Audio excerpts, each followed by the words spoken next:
आज मैं बात करने वाली हूँ यहाँ पर काले कुत्ते की। काला कुत्ता जो है वो शनि और केतु का प्रतीक माना जाता है। इन दो ग्रहों की शांति के लिए काले या सफ़ेद रंग के कुत्ते को भोजन करवाना हिंदू धर्म में बहुत ही महत्वपूर्ण माना गया है। काले कुत्ते को भैरव की सवारी भी माना जाता है, इसलिए अगर आपकी कुंडली में शनि का कोई दोष है, केतु ग्रह का कोई दोष है, तो अगर आप उसे ठीक करना चाहते हैं तो काले कुत्ते की सेवा करना बहुत ज़्यादा अच्छा रहता है। काले कुत्ते की सेवा करने से केतु ग्रह शांत होते हैं, शनि ग्रह शांत होते हैं। इसके साथ साथ काल भैरव भी इससे प्रसन्न होते हैं। एक काले कुत्ते को रोटी खिलाने से बहुत बड़ी बड़ी विपत्तियों को टाला जा सकता है। दूसरी बात, जहाँ भी काला कुत्ता होता है वहाँ पर नकारात्मकता नहीं रह सकती, क्योंकि हर काली चीज़ नकारात्मकता को अवशोषित कर लेती है और सकारात्मक ऊर्जा का प्रवाह उससे होने लगता है। तो इसलिए अगर आपके घर के आसपास भी काला कुत्ता आपको दिखाई देता है तो ये मानकर चलें कि वो आपके घर के आसपास के क्षेत्र से नकारात्मकता को दूर कर सकता है। इसलिए उसे कभी भी दुत्कारें नहीं, बल्कि आप उसे एक रोटी खिलाएं, आप उसकी सेवा करें, क्योंकि इससे आपके बहुत से ग्रह शांत हो सकते हैं और आपकी बहुत सी विपत्तियों का अंत हो सकता है। संतान सुख में बाधा आ रही है या किसी प्रकार से संतान के सुखों में आपको दिक्कत आ रही है, तो भी काले कुत्ते का आपके घर के आसपास होना बहुत ही शुभ संकेत है। इसलिए उसकी सेवा करें। उसको अगर दुत्कारेंगे तो वो सभी जो आपको सकारात्मक ऊर्जाएं मिलने वाली हैं वो नकारात्मक में बदल जाती है और किसी भी समय पर आपके ऊपर इसका प्रभाव नेगेटिव रूप से आपको देखने को मिल सकता है। अगर आपके घर के आसपास कोई भी काला कुत्ता है तो आपने अपने घर से एक रोटी जो रात के समय में बनाई गई हो उसे डालने से बहुत सारी चीज़ों में लाभ मिलने लगते हैं। धीरे धीरे आपको शत्रुओं के भय से मुक्ति मिलती है।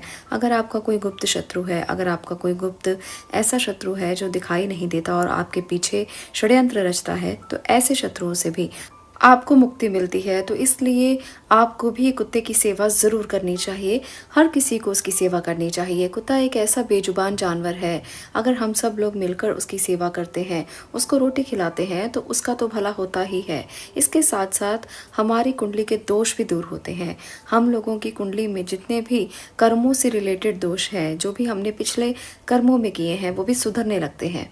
सबसे अच्छी बात यह है कि कुत्ता अपने मालिक पर आने वाले संकट को अपने ऊपर ले लेता है। प्रेत बाधा से मुक्ति मिलती है।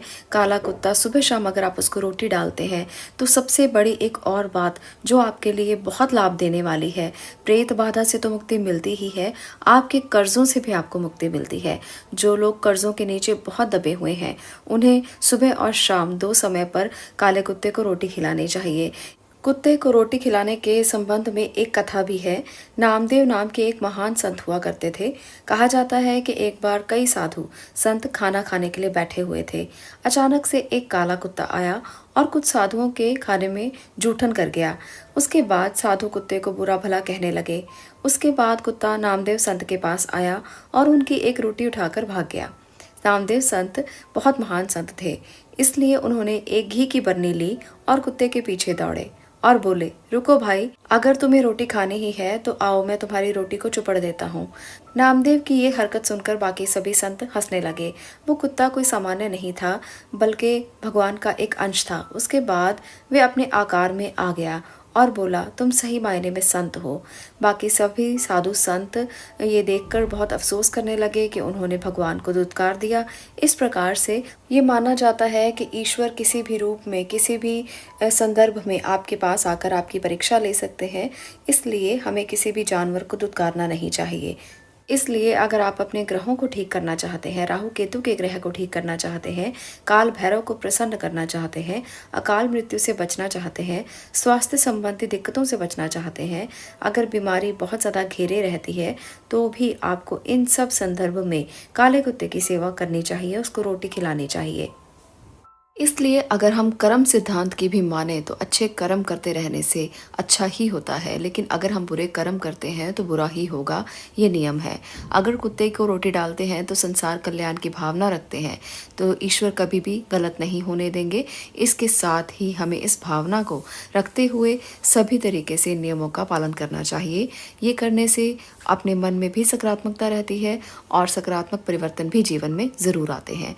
तो इतना सा करने से अगर किसी के जीवन जीवन में सकारात्मक परिवर्तन आते हैं तो क्यों ना किया जाए। आज के लिए इतना ही। वीडियो अच्छी लगी हो तो लाइक कर दें, शेयर करें और चैनल को सब्सक्राइब ज़रूर करें। मैं मिलती हूँ अगली वीडियो में अगले उपाय के साथ। तब तक के लिए आपका बहुत बहुत धन्यवाद।